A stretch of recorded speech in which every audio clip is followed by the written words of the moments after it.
Right, ladies and gentlemen, good afternoon. My name is Radi and I'm a cinematographer, and I'm talking a little bit more about cinematography these days on the vlog. Lately, that's alright, keep going, no worries.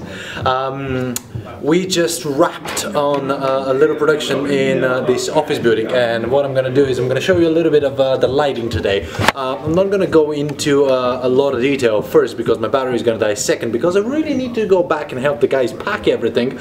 But I really want to tell you a very common scene that you're gonna get, which is two people talking. It was a scene of something that people call a water cooler talk, which is basically the two guys in the office next to the water cooler talking about something that's happening in the office.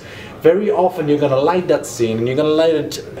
So very often you will need to light a scene like this, and usually these scenes should be lit incredibly fast, and they are almost by the book. There is nothing to them. I will give you a couple of different things that I did here, and usually what you're gonna do is you're gonna do something which is a setup with two lights, where when you put a camera, one of the lights is going to be a key light and the other one is going to be a backlight, and when you put the camera on the other side, it's going to be the exact same thing for the other talent. Now, we had people literally right here, just take the markers off the floor, but what we had is this light right in front of me was the key light of the person, and as you can see, that is right here the rim light, which is this light right there. And because I decided that I'm gonna rig these lights on the ceiling just like this, there are no stands on the floor, so you can put the camera and you can aim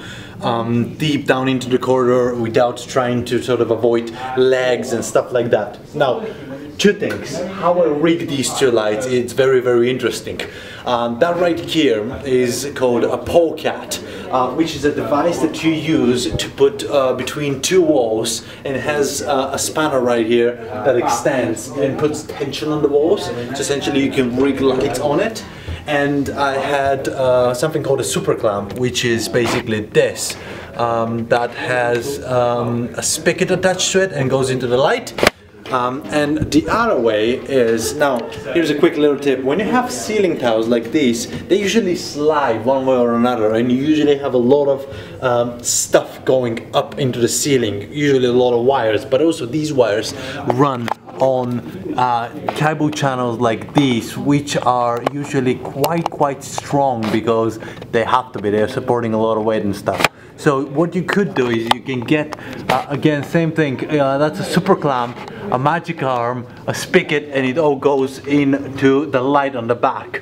Find a point up into the ceiling that is gonna hold the weight of the light, and these are quite light, they're also battery powered, and rig the light like this, and you solve a lot of problems.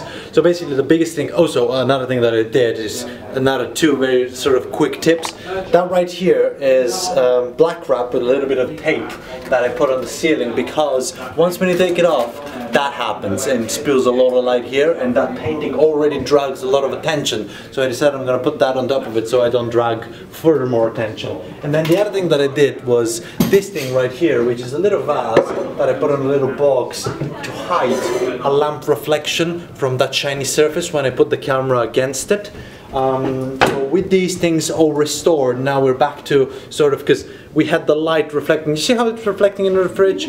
Just basically when you stick a camera and you look through the lens, just look at these tiny little details and how you can solve them. I always like to remember a story that I know about a cinematographer. I think it was Jack Cardiff, that he put a camera on. He saw that apparently they're missing half of the set, so they had to fix something. And because it was apparently, I think, shot in on a soundstage in a studio with a set, he drew on the filter. He picked up a glass filter, he drew on the glass filter, slid it in front of the lens, slid it exactly where it's supposed to be to cover the set, and they shot, and apparently that's like an iconic scene that made it into the movie. So basically just use that to sort of think creatively. Now, I'm packing, I'm getting out of here.